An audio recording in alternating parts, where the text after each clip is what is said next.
இன்னும் நீ சாகவில்லையா? நான் சாக வேண்டுமா தியாகு? எனக்கு வாழ்வு கொடுத்தவன் நீ, எனக்கு உயிர் கொடுத்தவன் நீ. என்னை கொன்றுவிட உனக்கு உரிமை இருக்கிறது தியாகு. ஆனால் ஆனால் என்னை துரோகி என்று மட்டும் சொல்லாதே.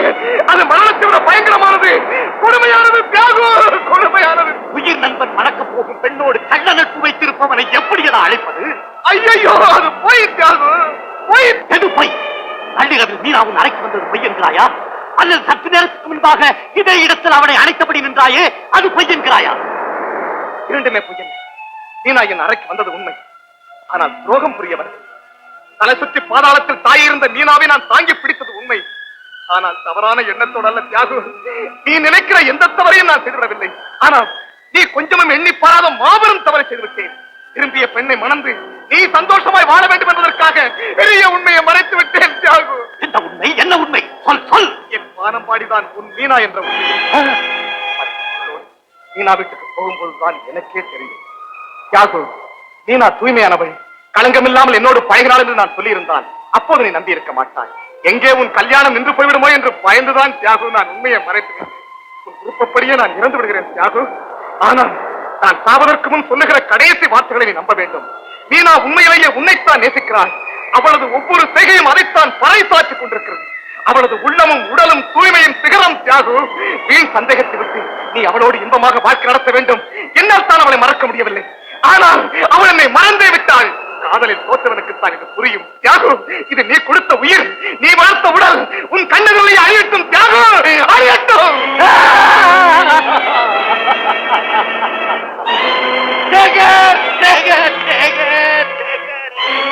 தியாகு, நீ துரோகி அல்ல. அந்த துரோகி நீ என் வாழ்க்கையில் குறுக்கிடவில்லை. அந்த ஆண்கள் வாழ்க்கையில் குறுக்கிட்டேன். நான் ஒரு மிருகம், பெரிய மனிதன் உருவிலே இருக்கும் பிறவி கொலைகாரன். காட்டிலே திரிய வேண்டிய விலங்கு நான். கணவனாக கண்ணனை போல் மாளிகையில் உலவுகிறேன்.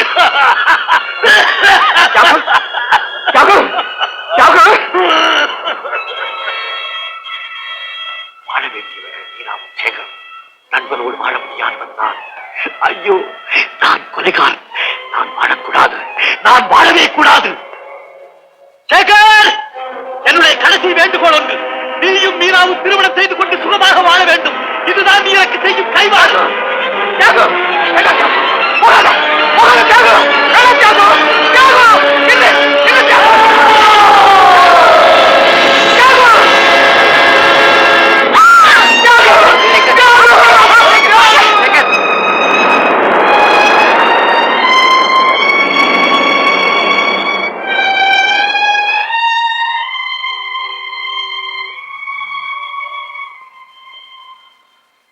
சாகலியா? நீயா? ஆமா நிஜமா. சங்கிலியை தேடிக்கிட்டு மரணப்பாற பக்கம் போனேன். நீங்க நாக்காளியோட தண்ணீர் விழுந்ததை பார்த்து நல்ல காலம் ஆழமான இடத்துல விழுந்தீங்க. அதனால்தான் உங்களை காப்பாற்ற முடிஞ்சது. நிஜமா நீங்க செய்த தர்மம் வீண் போக. நிஜமா வீண் போக. ஆண்டவன், சாக விரும்பியவரை பிழைக்க வைத்து விட்டாயே.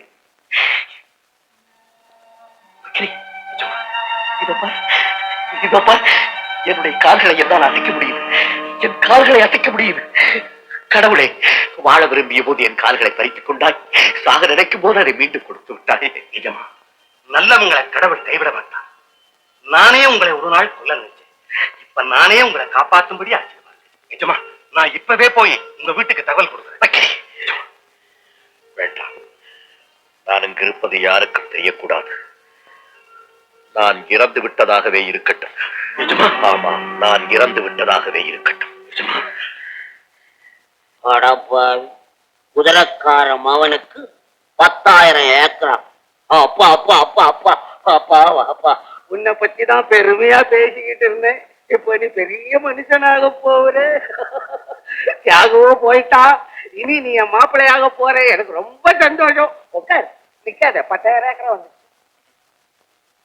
10,000 ஏக்கரா பூமிக்கு சொந்தக்காரன் தன் உடலை மறைக்க 8 அடி மண்ணு கூட தேவையில்லைன்னு தண்ணீர்ல மறைஞ்சிட்டான். இப்ப நீங்க சொத்தை பத்தி பேசுறீங்க. நல்ல ஆளியா நீங்க? அப்ப நீ அம்மாவோட கட்டிக்க மாட்டியா? சரிதான். கருமாதி வீட்டுல கல்யாணத்தை பத்தி பேசுறாரு. திட்டவட்டமா சொல்றேன், ஒரு காலம் நடக்காது. ஏகர், நல்லா யோசனை பண்ணி சொல்லு. இல்லன்னா உன்னை பத்தி மீனாவை பத்தியும் ஊர்ல சிரிக்க முடியாது தப்பா சொல்லிடுவேன். ஜாக்கிரதை. தப்பா போயா போயா போயா. சேகர், அம்மா என்ன அம்மான்னு கூப்பிட்டாங்க. போவே. அம்மா ஊரார் என்ன வேணாலும் சொல்லட்டும்மா, என்ன வேணாலும் சொல்லட்டும். நீங்களாவது என்னுடைய வார்த்தையை நம்புங்கம்மா. உன்னுடைய உயிரை காப்பாத்துறதுக்காக தன்னுடைய ரத்தத்தையே கொடுத்த உத்தமனுக்கு நீ எப்படியா இந்த துரோகத்தை செஞ்ச? ஐயோ, தியாகுக்கு துரோகம் செய்யணும்னு நான் நினைச்சது கூட இல்லம்மா. பிரேமா மட்டும் என்ன தடுக்காம இருந்திருந்தா இப்ப எனக்காக நீங்க அழுதுகிட்டு இருப்பீங்க.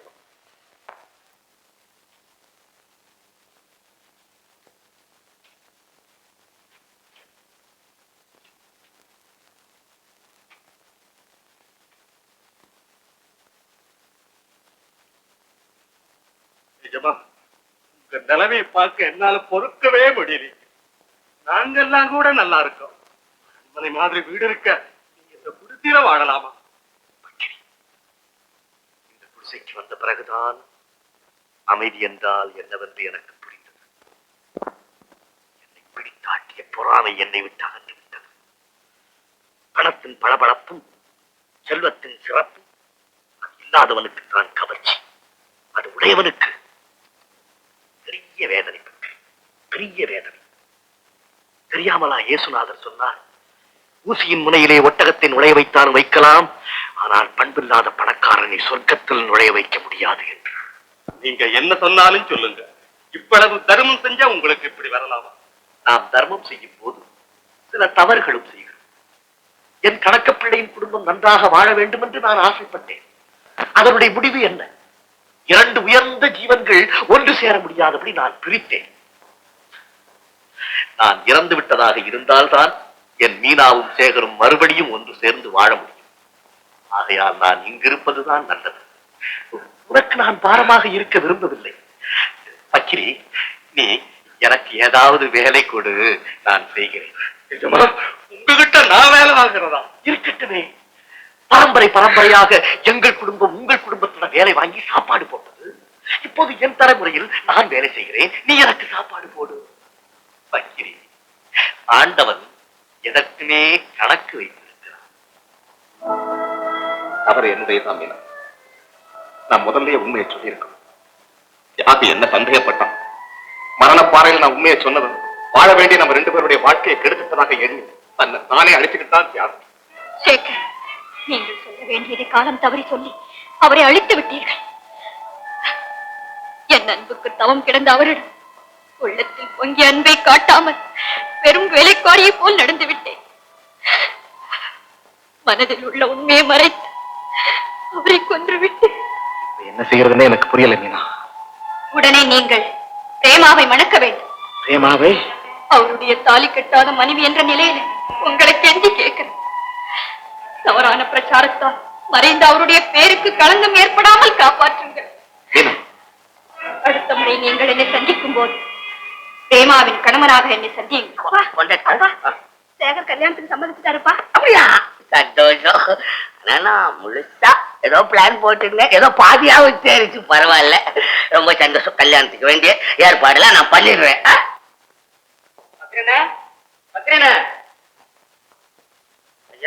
பத்திரன் இல்லைங்களா? வெளியே போயிருக்க. என்னப்பா சமாச்சாரம்? நம்ம ஜமீன்தார் தியாகராசர் வீட்டுல ஒரே அமக்களமா இருக்கான். சோறு பலகாரம் எல்லாம் போடுறாங்களாம். ஏன்? தியாகராசருடைய நண்பருக்கு கல்யாணமா. பத்திரன் இருந்தா கூட்டிட்டு போலாம் தான் வந்தேன். வந்தா சொல்லிடுங்க. தியாகராசரின் நண்பருக்கு கல்யாணம். என் நண்பன் சேகருக்கும் மீனாவுக்கும் கல்யாணம். எந்த இருவருடைய அன்பு பிழைப்புக்கு நான் எவராக வந்தேனோ அவர்களுடைய திருமணத்தை நான் பார்க்க வேண்டாமா?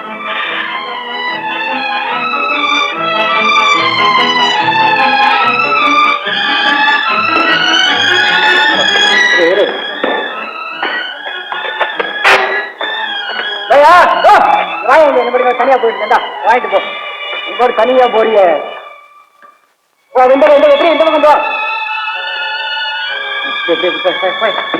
எல்லாம் வருஷா போ பாருங்கயா.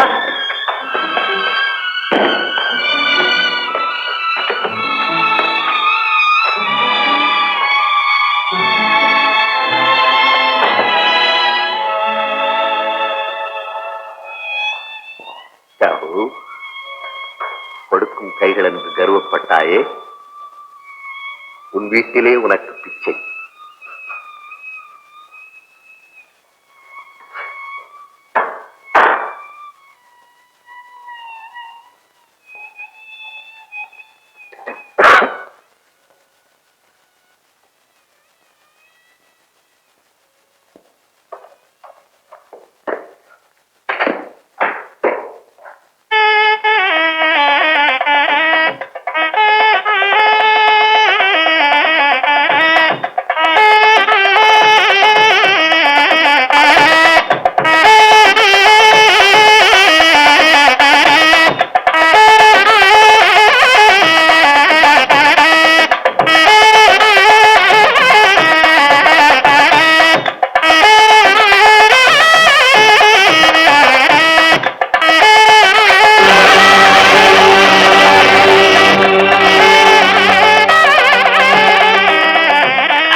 என்ன மீனா?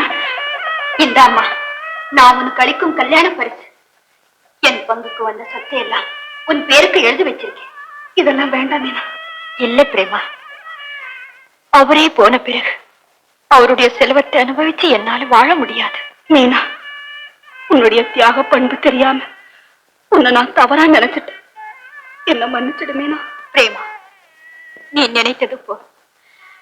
ஆரம்பத்தில் சேக்கரோடு குறும்புத்தனமாக பழகினது உண்மைதான். ஆனா உண்மையிலேயே என் உள்ளத்தை தொட்டவர், என் ஆத்மாவில் உயிருக்கு மேலாக நிறைந்தவர் யார் தெரியுமா? யார்? அவர்தான் இந்த படத்தில் இருப்பவர். அவர் என்னை காப்பாற்ற காலிழந்தாண்டு என் மனதில் ஒரு பூகமும் ஏற்பட்டது. இருட்டறையில் ஒளி நிறைந்தது போல் என் மனதில் தியாகம் ஒருவர்தான் நிறைந்தார். பிரேமா, தாயை போல் வேலைக்காரியை போல் அவரை காத்து வந்தேன். ஆனால் மீனா, நீ இப்படி நேசித்தாய் என்று தியாகவுக்கு தெரிந்திருந்தால் அவர் நிச்சயம் வாழ்ந்திருப்பார். மீனா, வாழ்ந்திருப்பேன். மீனா என்னைத்தான் நேசிக்கிறாள். மீனா என்னைத்தான் நேசிக்கிறாள். பிரேமா, இந்தாமா, நேரமாச்சு, போ. எந்த மரணப்பாறையில் உங்கள் வாழ்வை நீங்கள் முடித்துக் கொண்டீர்களோ அதே மரணப்பாறைக்கு நானும் வருகிறேன். வாழ்விலேதான் நாம் ஒன்று சேரவில்லை, மரணமாவது நம்மை ஒன்று சேர்க்கட்டும்.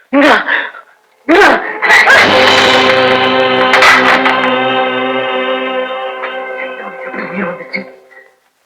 வீட்டுல தகராறுலாம் தைச்சிட்டா என்ன சேர்ந்து போ.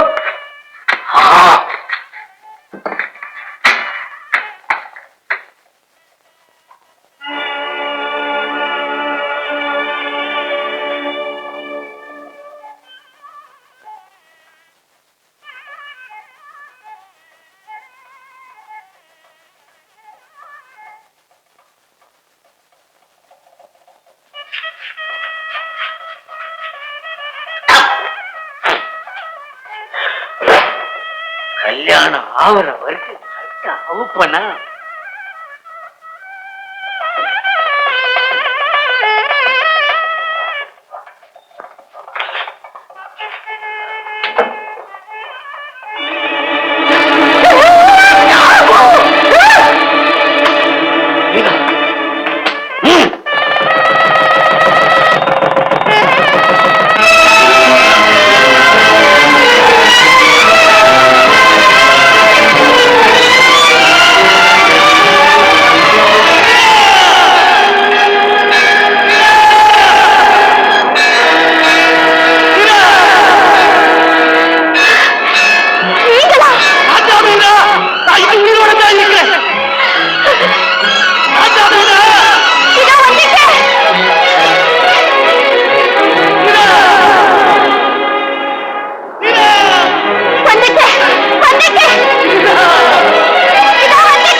இந்த பாவியான உங்களுக்கு எவ்வளவு துன்பம்.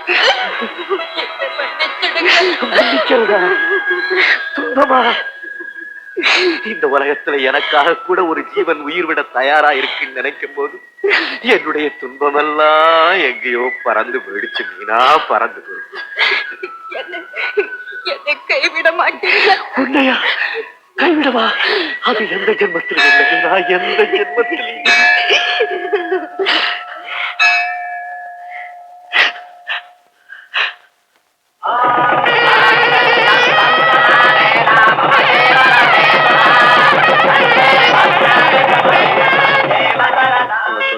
அடையணும்னு எவ்வளவோ அயோக்கியத்தனம் பண்ண, ஆனா அதர்மம் தான் ஜெயிக்கும் அப்படின்ற எண்ணம் எனக்கு இருந்துச்சு. தர்மம் தான் ஜெயிக்கும்னு இப்பதான் புரிஞ்சுக்கிட்டேன். என்ன மன்னிச்சிருக்காய்.